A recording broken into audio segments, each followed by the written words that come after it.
Olá, tudo bem? Esse é mais um podcast Fala Comigo. Então curte aí, curte a nossa página no Instagram, curte a nossa página no YouTube. No YouTube Fala Comigo 73, Instagram Ronaldo Carvalho. E estamos aqui com uma dica de empreendedorismo, dica de família, dica de paz, dica de bênçãos de Deus. Hoje estou com um convidado aqui muito especial, um amigo que eu admiro, conheço há um bom tempo. Tenho acompanhado sua trajetória. É um amigo que eu brigo com ele, falo pra caramba no ouvido dele, não concordo sempre com ele. Às vezes a gente conversa, eu não concordo. Quando eu viro as costas, eu acho que acabou a amizade, mas amigo é assim, ele me liga, vamos tomar café de novo. E como também sei que ele não concorda comigo, então isso é amizade. Então eu estou aqui com o Matheus, eu vou falar pouco, porque quem vai se apresentar é ele. Então, assim, estou muito feliz de estar com ele aqui. Matheus, muito obrigado pela presença, obrigado por ter conseguido. Fala comigo. Olá, pessoal, prazer estar com vocês aqui. Acompanhe esse bate-papo aqui e tenho certeza que vai acrescentar muito na vida de vocês. Maravilha. O Matheus tem uma história muito bonita. Hoje a gente fala muito de família e eu tenho a honra de receber telefonemas dele de vez em quando para tomar café, para bater papo, e assim, eu me abro um pouco, ele se abre, e é muito interessante. Mas eu vou encurtar por aqui e vou devolver a palavra perguntando: quem é Matheus Oliveira? Ronaldo, Matheus é, primeiro, filho, né? Marido, pai de 2 meninas e um menino, e empreendedor, pastor. Uau! Construindo ainda muita coisa na minha vida. Maravilha. Acredito que não alcancei nem 20% do que eu pretendo ainda construir. Mas por que eu falo isso? Porque, Matheus, mas o tempo já passou. Você hoje está com 37 anos e já era para ter construído. Não, já construí muita coisa, mas eu acho que a maior construção da minha vida até hoje foi o aprendizado. E continuamos aprendendo, mas eu acho que tudo que nós vivemos, né, são os maiores bens que nós carregamos, né, é o conhecimento. E hoje eu acredito que eu estou mais pronto do que ontem. Cara, muito interessante você falar que a gente tem que ter esse pensamento, todo novo, vou produzir. Sim. A gente vê pessoas jovens aí que nem fizeram 30 anos, eu não vejo hora de aposentar. E a gente aí, né? Dá pra ir mais, vamos mais longe. Na realidade eu falo muito lá em casa, eu não consigo me ver aposentado. Eu acho que eu vou ter projetos até o último dia da minha vida, porque eu acredito que os projetos são que nos movem, são que nos fazem levantar todos os dias pelas manhãs, são que nos motivam a continuar vivendo. Um homem, né, Augusto Cury, ele diz que existe 2 tipos de morte, né? A morte física, que a gente já conhece, que é a morte normal, mas a pior das mortes é a morte da perspectiva, a morte dos sonhos. Uau. Então, quem perde os sonhos, quem perde a vontade de construir, meu irmão, já está pronto. E o nosso corpo, automaticamente, a nossa mente já começa a dizer para o nosso corpo: você está pronto para morrer. Se você não tem mais sonhos, o seu corpo vai definhar conforme os seus sonhos se definharam. Poxa, é isso aí, Augusto Cury, grande. Conta um pouquinho pra gente sobre o seu empreendimento. Eu comecei o empreendimento, na verdade, desde os meus 19 anos. Eu me casei muito novo, com 19 anos. E eu sempre fui empreendedor, E muito novo, tentei em algumas frentes, né? Trabalhei com meu pai por algum tempo, depois fui para algumas carreiras. Mas eu me encontrei, né, no negócio que eu tenho até hoje, que é o ramo da semijoia. Eu comecei em 2008, né, a trabalhar com a venda de semijoias e fui construindo esse projeto. Comecei como funcionário de uma empresa, trabalhei lá por 7 anos. E em 2014, então, né, 2014 para 2015, eu montei o meu próprio negócio. E dali começamos a construir a nossa vida, construir a nossa história, e valorizando muito o que eu tinha ao meu lado, que é a família. Por mais que pessoas digam, né, que é difícil você trabalhar com família, eu acredito que as dificuldades são porque, às vezes, se tem o excesso por um lado, né? Se misturar família com negócio. Mas eu acredito que não tem pessoas melhores para você ter ao seu lado do que a sua esposa, os seus filhos, porque são pessoas que você confia. E, na verdade, o que você está construindo não é para você. Eu sempre aprendi que a minha vida não é minha. Eu não construo para mim, eu construo para as pessoas que estão em volta de mim. Uau. E se eu tenho responsabilidade com eles. E como é ter a família envolvida no mesmo negócio? E como lidar com os desafios que surgem? Então, muitos desafios, né? Porque você conseguir separar, né? Em algum momento tem os desentendimentos de negócio e você entender que a partir da hora que se encerrou o horário de trabalho, né? Você começa ali família e separar aquilo que aconteceu durante o dia do que vai acontecer à noite. A gente está no mesmo ambiente, né? Agora, peraí, eu tenho que deixar de ser patrão, tenho que ser pai. É difícil. É difícil, porque você ainda carrega, né? E chega em casa, ainda algumas coisas ainda se fala sobre o trabalho, mas a gente, eu acredito que nós temos conseguido conciliar muito bem isso. E isso é muito importante. eu tenho sido muito feliz com a minha casa, a minha família e principalmente com eles ao meu lado.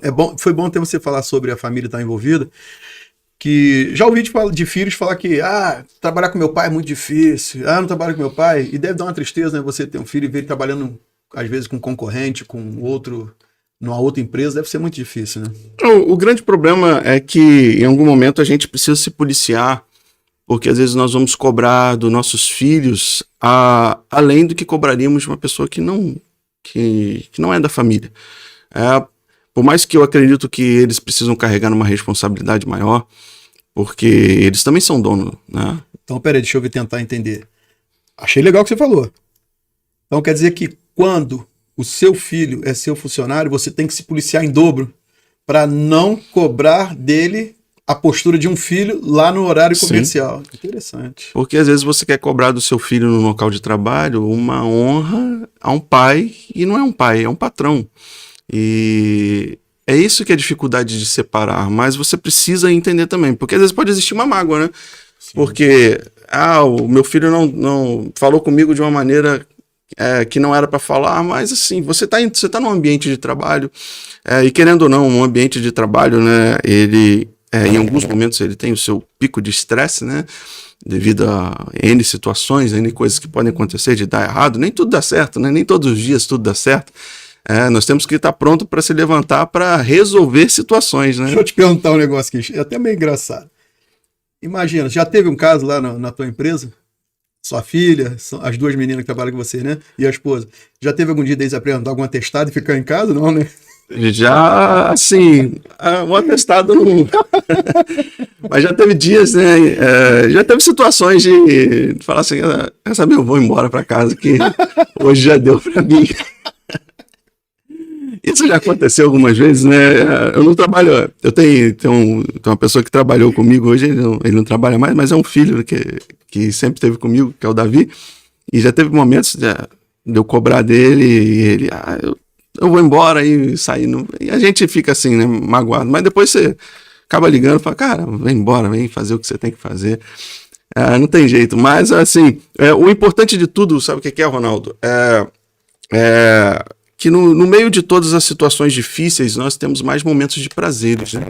Mais momentos de alegria, mais momentos de felicidade.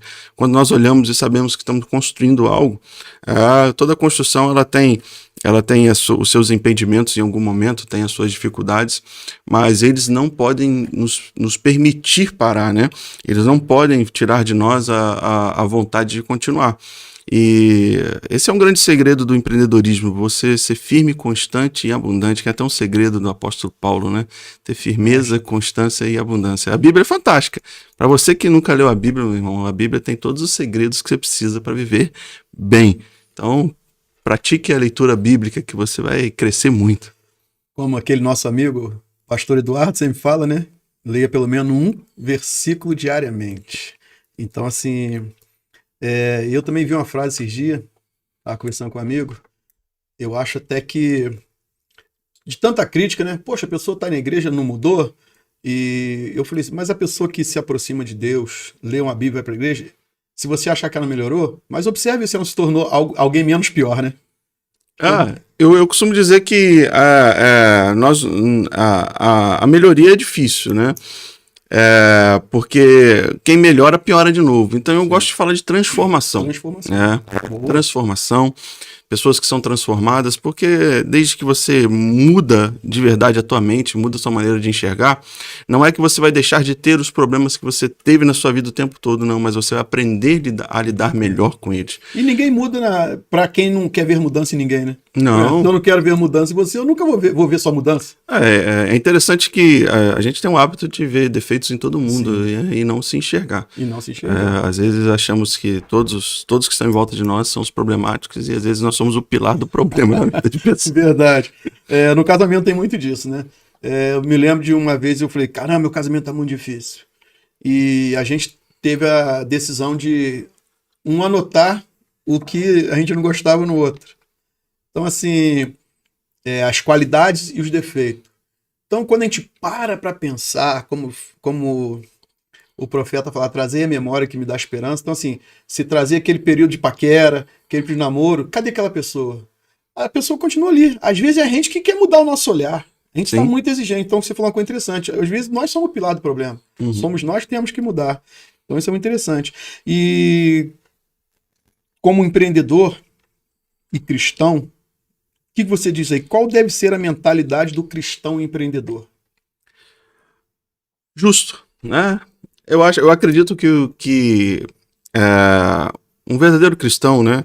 Ele tem que ser justo em todas as áreas da sua vida. O empreendedorismo é um caminho muito bom para você abençoar pessoas, abençoar vidas e pessoas que estão ao teu redor. Eu acredito que eu sempre tive um lema comigo, no empreendedorismo, todos os meus clientes que eu tenho, eles precisam estar satisfeitos, né? Eles precisam ser felizes com aquilo que eles estão adquirindo, com aquilo que eles estão trabalhando, porque se eu tiver pessoas satisfeitas, né?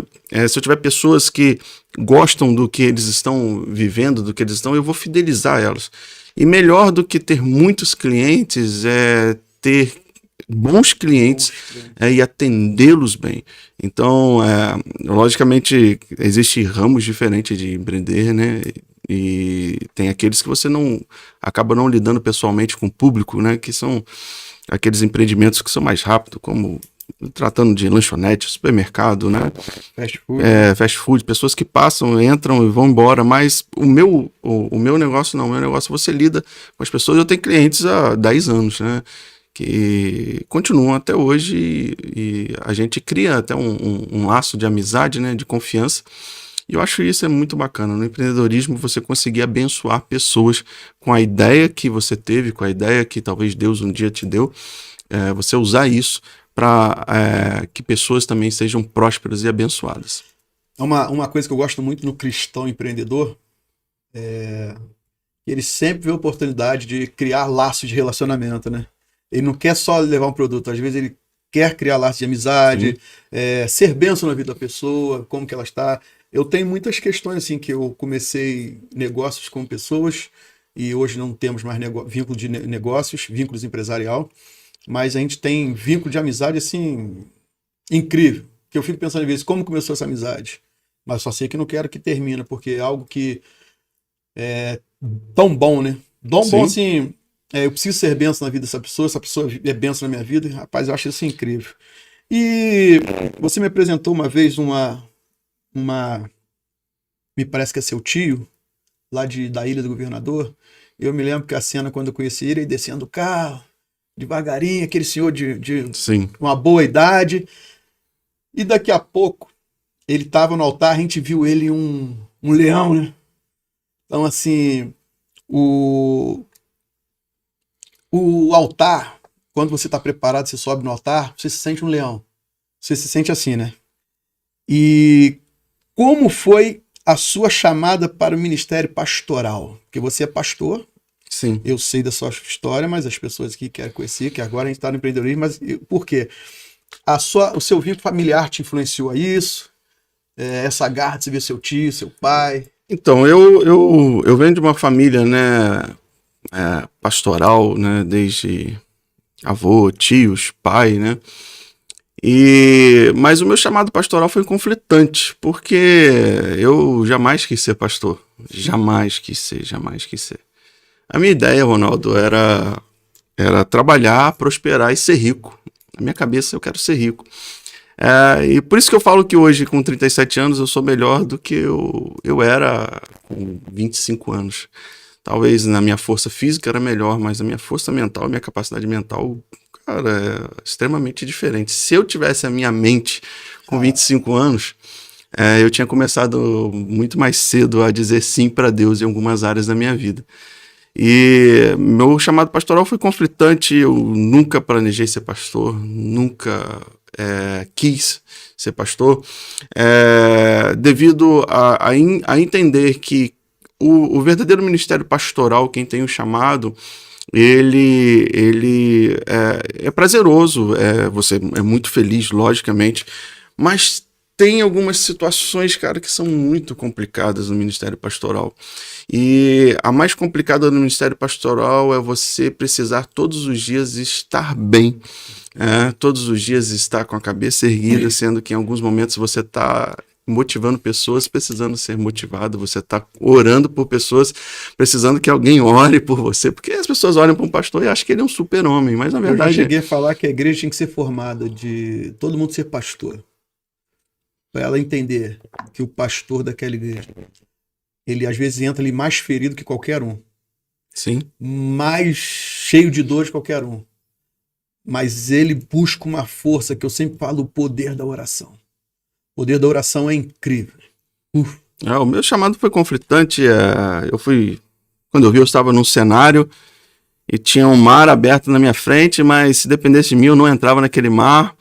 Mas teve pessoas que estavam vindo e me empurraram para esse mar. Eu falei, cara, então tem 4 anos que eu fui ordenado ao ministério pastoral e hoje, de verdade, sou muito grato a Deus por tudo que ele fez. Uma igreja de sucesso, né? Que a gente sempre é muito bem tratado quando vai lá. E, em sua opinião, como deve a igreja se posicionar nesse mundo? Sendo mais ativa e participante em todas as questões e assuntos polêmicos, ou atuando mais de forma conservadora dentro de suas 4 paredes? Eu acredito que a igreja, ela precisa ser muito ativa na sociedade. Ela precisa incluir uma cidade nos projetos dela. Eu acredito que Deus não coloca e forma uma igreja para ela se fechar dentro de um grupo de pessoas e trabalhar aquele grupo. Não, eu acredito que aquele grupo, logicamente, dentro das 4 paredes é onde você tem, onde você adquire o conhecimento, adquire a capacidade de treinamento para você ir. Mas o nosso campo é a rua, o nosso campo é a sociedade, o nosso campo é as pessoas. Então a igreja, de verdade, ela precisa estar incluída em todos os segmentos da terra, em todos os segmentos. Se nós não nos incluímos, a nossa voz será menor. Então a gente precisa ir de verdade, como eu falei, o nosso campo é a nossa cidade. Hoje a comunidade evangélica Atos, a qual eu pastoreio, ela tem como visão, e eu entendo, né? Eu vejo que existem igrejas que pensam... eu estou falando da minha visão, não estou questionando ninguém, nem falando que pessoas estão erradas, mas pensam em ir para outras cidades e expandir em outras cidades. E eu hoje ainda não tenho essa visão, porque eu entendo que se Deus nos colocou em Barra do Piraí, Ele tem algo para fazer em Barra do Piraí, através de nós, logicamente, com os demais pastores da cidade, com as demais igrejas da cidade. Nós não somos a única igreja da cidade, temos inúmeros pastores, inúmeras igrejas, mas somos mais uma igreja para contribuir para a mudança e transformação do nosso ambiente, da nossa cidade. Excelente. Barra do Piraí é uma cidade muito acolhedora, sempre foi conhecida por esse perfil acolhedor, né? Nós temos bastantes amigos pastores locais, temos bastantes amigos que vieram de fora, temos bastantes pastores empreendedores, né? E para você, o que é ser um homem de sucesso? Acho que a visão de um homem de sucesso é a sua casa, a sua família. Eu acho que você construir uma família e conseguir ter a sua família ao teu lado é o maior pilar de sucesso. Não tem não tem dinheiro. Ronaldo, eu com 24 anos, eu estava passando por um momento muito bom financeiramente, né? Com 24 anos eu já tinha minha casa própria, já tinha alguns investimentos, já tinha carro, não só um carro, tinha mais do que um carro novo. E eu estava indo por um caminho, ao meu olhar, muito bom. Eu vou prosperar, com 30 anos eu tô rico, né? Com 30 anos. E com 24 anos eu comecei a passar por uma situação que naquele momento eu não imaginava, que foi a depressão e a síndrome do pânico. E algo que me aterrorizou por um ano da minha vida. E eu fiz de tudo para ficar curado daquilo. E um dia, eu me lembro, numa segunda-feira, eu orei a Deus e falei: Deus, eu entrego tudo que eu tenho, menos a minha casa, a minha família, mas eu entrego tudo que eu tenho, material, para que eu seja curado, Deus. Eu não suporto mais isso que eu estou vivendo. E, por incrível que pareça, né, eu não sei se você que está me vendo, você vai entender, né, o que eu estou dizendo. Eu falei com Deus isso na segunda-feira, que eu daria tudo que eu tinha, e eu descobri de verdade. Você pode dizer, você pode até falar aquela piada: tudo bem, Mateus, o dinheiro não traz felicidade, então me dá o seu e vai ser feliz. Você pode até dizer isso, mas eu descobri que de verdade aquela ambição e aquela cobiça que eu tinha pela riqueza não me valiam mais nada, porque eu daria tudo para ficar curado. Eu abriria a mão de tudo que eu tinha para ficar curado. Então nós percebemos que o maior valor do homem não está no bem externo, mas está no bem interno que ele tem. E família faz parte do interno. Família faz parte do coração, faz parte da alma de um homem.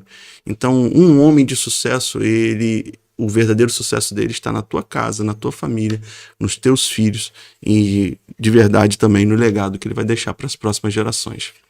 Maravilha. E aproveitando essa deixa aí, o que você falaria hoje para um empresário de sucesso? O que você falaria hoje para uma pessoa que naquela área que ela almejou um dia ter sucesso, ela tem, mas hoje ela sente tristeza porque não vê a família ali? O que você deixaria para essa pessoa que vai estar ouvindo esse vídeo aí, em algum momento, daqui a 1 ano, 10 anos?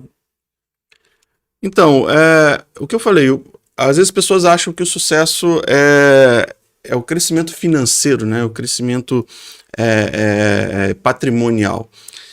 E às vezes você tem um sucesso patrimonial, tem um sucesso financeiro, mas às vezes isso te custou a tua casa, te custou a tua família. E chegou a hora de você de verdade investir no que é valoroso, né? No que tem valor. Pessoas é o que tem valor. Ronaldo, quando eu abro mão de pessoas para investir em objetos, eu estou perdendo tempo. Porque objetos, né, a palavra de Deus diz que a traça e a ferrugem eles vão levar. A traça e a ferrugem consomem tudo. E quando a gente morre, a gente não leva bens patrimoniais, mas a gente não leva os bens, mas deixa algo, deixa o legado. Em algum momento os nossos filhos, eles não querem que nós deixamos para eles deixamos bens, deixamos patrimônio, não, em algum momento nossos filhos querem que nós deixemos para eles um legado de vida, um legado de justiça, um legado de um homem que construiu a sua vida com uma identidade bem formada, com convicção. Porque às vezes o empreendedor que quer ter muito sucesso, às vezes ele não tem convicção, porque ele vai se tornar aquilo que o dinheiro está pedindo para ele se tornar.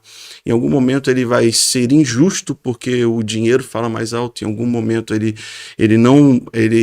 vai mudar a sua característica para convencer pessoas de algo por causa do dinheiro. E vai chegar um momento que ele vai ter o dinheiro, mas não vai conseguir comprar porque o dinheiro não compra aquilo que ele vai querer.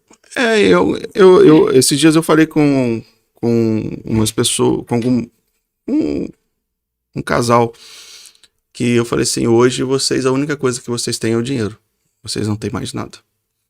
E na verdade, se não tem mais nada, você entende que o dinheiro já não está fazendo mais nada na vida dele, já não está trazendo mais satisfação, fazendo nada. Então, melhor do que ter, né, o dinheiro é ter tudo. E tudo é ter a sua família, é saber quem você é, ter convicções. Logicamente, o dinheiro faz parte da vida. Não estou dizendo para você não abrir mão. Nós precisamos, mas nós precisamos ser moderados. A gente precisa, Ronaldo, ter disciplina na vida. Disciplina. E a gente precisa dividir a nossa vida em tempos e momentos. E ser intenso em todos os momentos. O problema é que às vezes as pessoas não são intensas. São intensas no empreendedorismo, né, no trabalho, mas não são intensas na família. Não, seja intenso no seu trabalho, mas seja intenso na tua casa, na tua família. De forma bem rápida, se quiser responder, já pensou em desistir do seu ministério? Um monte de vezes. Já pensou em desistir da sua empresa? Já, menos do que o ministério, mas é porque o que acontece? É diferente. Já pensou em desistir da família? Não, jamais. Isso aí não. Você falou que já pensou em desistir do ministério, mas vamos lá. Se você fosse começar um ministério hoje, como você começaria? É interessante que quando você fala de desistir do ministério, né? Eu quero deixar claro, desistir eu posso pensar, mas eu não posso desistir. Porque querer não é poder. E em algum momento a gente pensa realmente porque as lutas que nós vivemos, né? As lutas que nós passamos. Mas se hoje eu tivesse que começar, né? Um ministério, né? Eu acho que todo homem, como esses dias nós tivemos um local, né, num evento, e nós vimos o pastor Larry Mitchell, né, falar algo muito bacana, e é algo que a gente entende também. Se eu tivesse que começar hoje um ministério, eu começaria na minha casa realmente, né, na minha família, nos meus filhos, porque eles são a nossa fonte de inspiração. Você vê que os seus filhos falam assim, Mateus, mas na verdade você não tem que ser inspiração para os seus filhos, não. É quando eu vejo o que eles estão produzindo e replicando o que eu sou, que eu me sinto inspirado, né, em continuar. Então eu preciso olhar e ver que eles estão replicando aquilo que eu faço.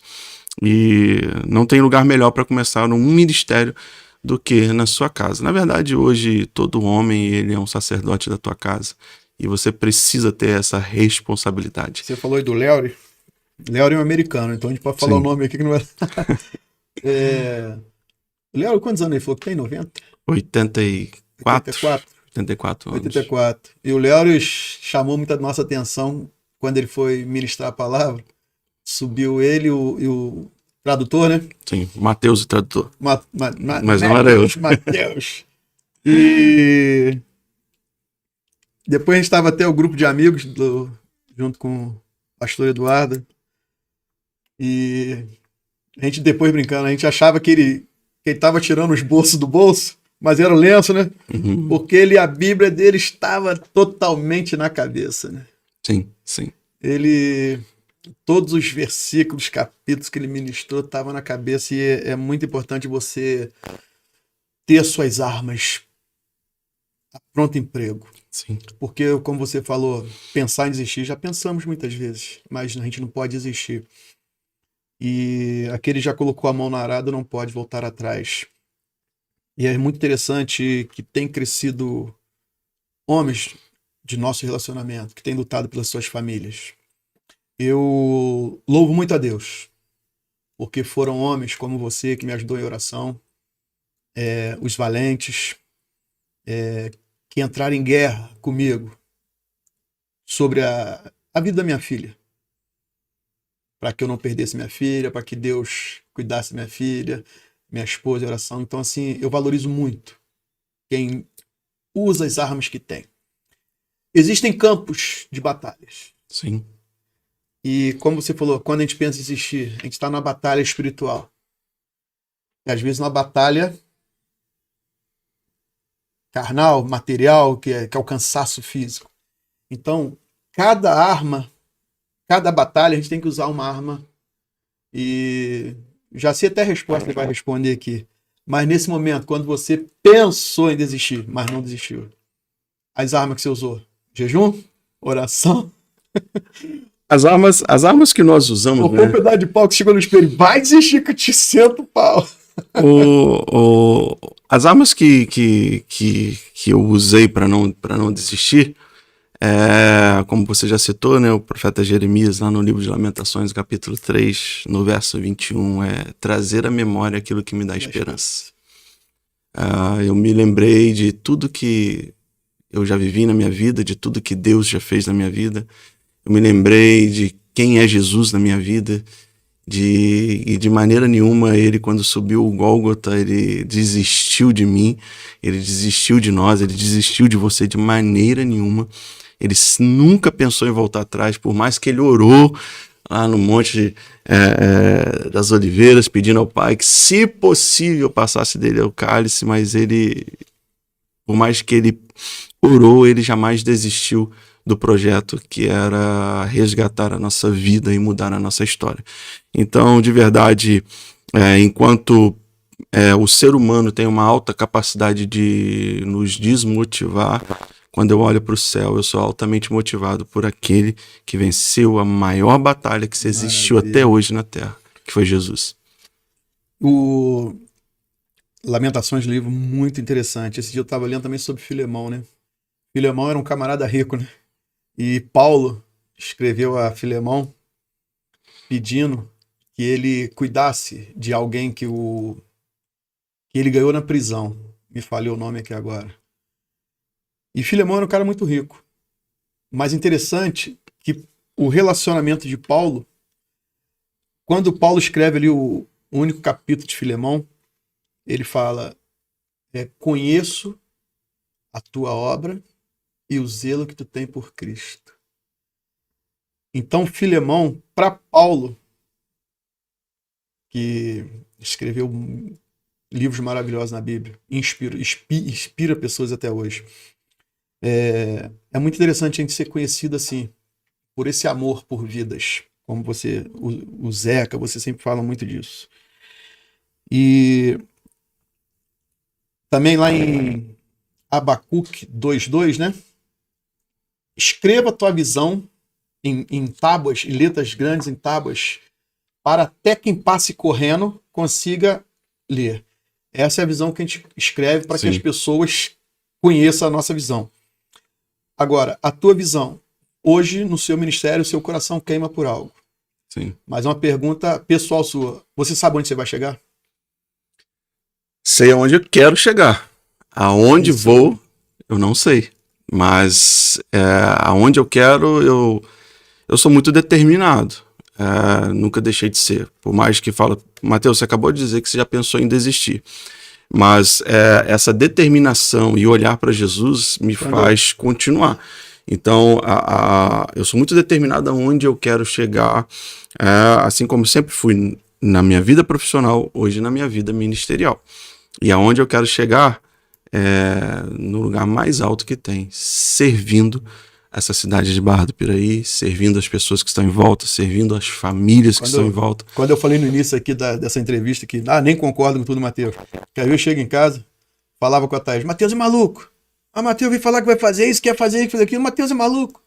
Aí daqui a pouco a Thaís tem que falar: cara, a visão quem recebeu foi ele, sai fora. Mas então para que ele me chama? Fala, cara, porque ele confia em você. E quando a gente vê que aquelas coisas que naquele primeiro momento a gente achava impossível, ver você construindo, isso nos dá muita satisfação em a sua determinação, sua vontade de chegar lá. Isso é muito bom.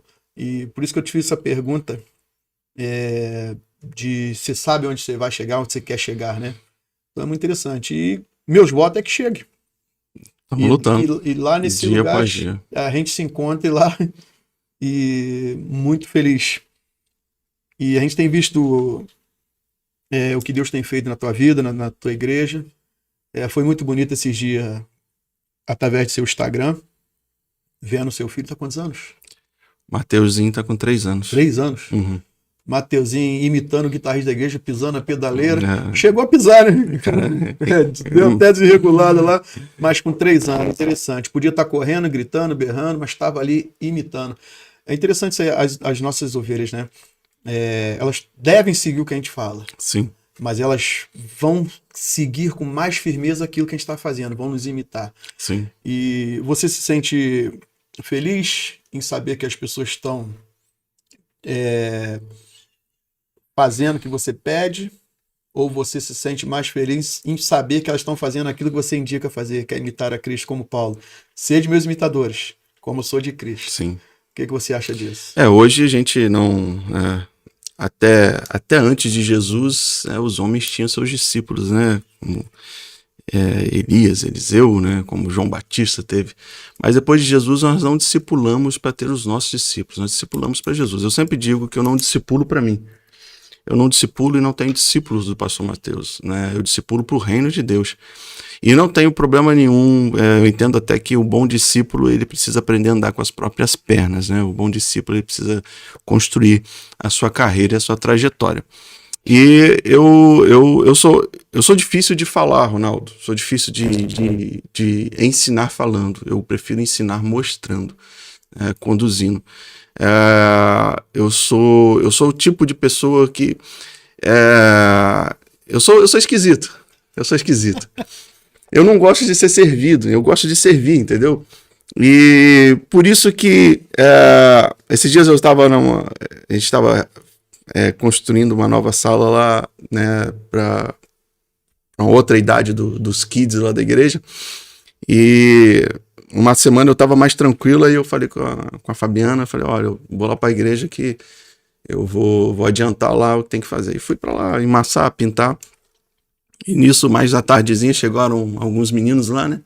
Pô, pastor, tá aí, tá pintando. Eu falei, pô, aprende o seguinte, cara, um pastor da Atos, ele sempre vai ter um rolo na mão, sempre vai ter uma vassoura na mão, ele sempre... Porque, cara, eu gosto de fazer isso, eu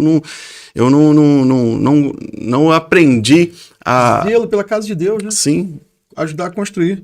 E se você tivesse uma varinha mágica, ou pudesse estalar o dedo, o que você mudaria em sua vida? O que você mudaria na sua igreja?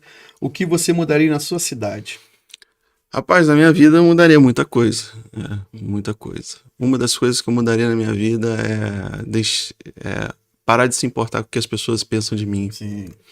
Porque eu tenho esse problema, eu tenho esse defeito, né? Então eu mudaria isso em mim. Na minha igreja eu acredito que não é mudar, é melhorar, né? E eu acho que o maior patrimônio que uma igreja tem não é um prédio bem construído, não é nada, mas são as vidas que estão ali. E é melhorar a vida das pessoas com o evangelho de Jesus, né? Porque o evangelho de Jesus, ele expande todas as áreas da nossa vida, porque ele começa expandindo a nossa mente, expandindo o nosso coração, expandindo o nosso espírito, e o escritor de Provérbios diz que se nós tivermos que guardar alguma coisa, guardemos o nosso coração, porque dele procede todas as saídas da vida. Então uma pessoa curada, ela vai ter sucesso familiar, vai ter sucesso profissional, vai ter sucesso psicológico, ela vai produzir em todas as áreas. Então agora eu estou tentando até animar as pessoas, né? Porque eu tenho um sonho, né? Eu falo na igreja, o pessoal ri de mim, eu falo, eu tenho um sonho de ser atleta. Mas eu não tenho ânimo para ser atleta. Oremos, sonho. Oremos. Mas estou indo bem, cara. Comecei, né? E eu levantando pão com linguiça. Não, cara, tô até malhando mesmo. 6 horas da manhã, cara. Pô, 6 horas da manhã. Tá bacana, né? Um abraço pro Eduardo aí que me acompanha aí. Mas estou tentando. Então eu quero inspirar as pessoas a melhorar também, né? Em todas as áreas, inclusive inspirando ele. E na nossa cidade, se tivesse que mudar alguma coisa, eu mudaria a mentalidade da cidade. Como eu falei, tudo surge a partir da mente, né? Quando nós surgimos, tiramos desse abstrato da mente e construímos, consolidamos algo. Quando a mente é farta, nós conseguimos construir. Então precisamos de expandir. E expandir, não adianta expandir território, precisamos expandir a mente das pessoas.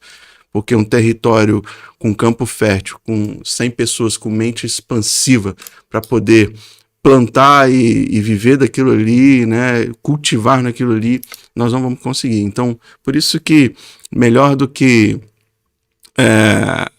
crescer pessoas, né, como nós aprendemos, é multiplicar aquilo que nós temos. Então, se eu conseguir expandir pensamentos, expandir coração, expandir mente, nós mudamos a realidade da nossa cidade, que é uma realidade, né, para você que crê, que precisa ser mudada espiritualmente. espiritualmente. Matheus, infelizmente, Mas já acabou? a gente tem que parar devido a... Daqui a pouco eu tenho que estudar, estou estudando agora. Mas quero que você se comprometa a voltar. Sim. Porque eu acho que a gente parou o quê? Pela metade, 10%. Tem muita coisa aqui. Paramos em 15%? 15%, ou até paramos menos, poderia ter ido mais longe. Mas estou feliz e queria te agradecer. Com certeza enriqueceu. Um prazer estar com você aqui. Prazer estar com vocês. Você gostaria de falar mais alguma coisa? Para quem tá ouvindo a gente, quem ficou aqui até o final, quem está assistindo, quiser falar alguma coisa?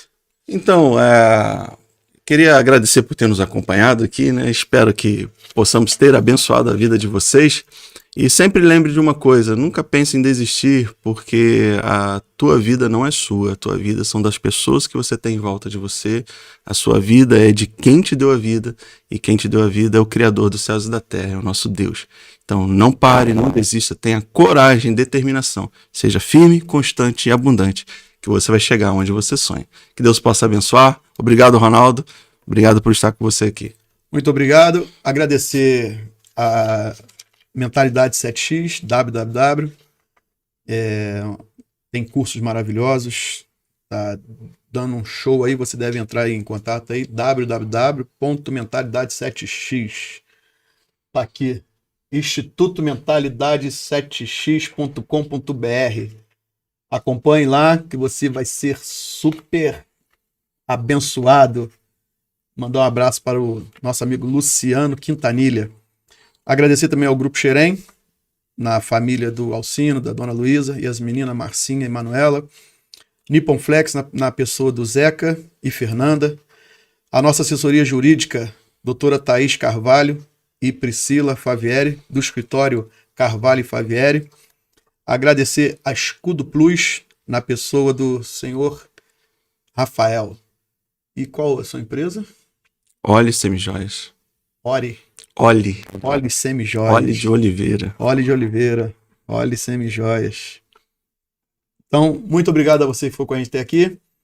Muito feliz por ter tua companhia. Compartilhe, curta, indique seus amigos porque que estão chave, ainda mais você que é um jovem cristão que quer aprender, que quer empreender.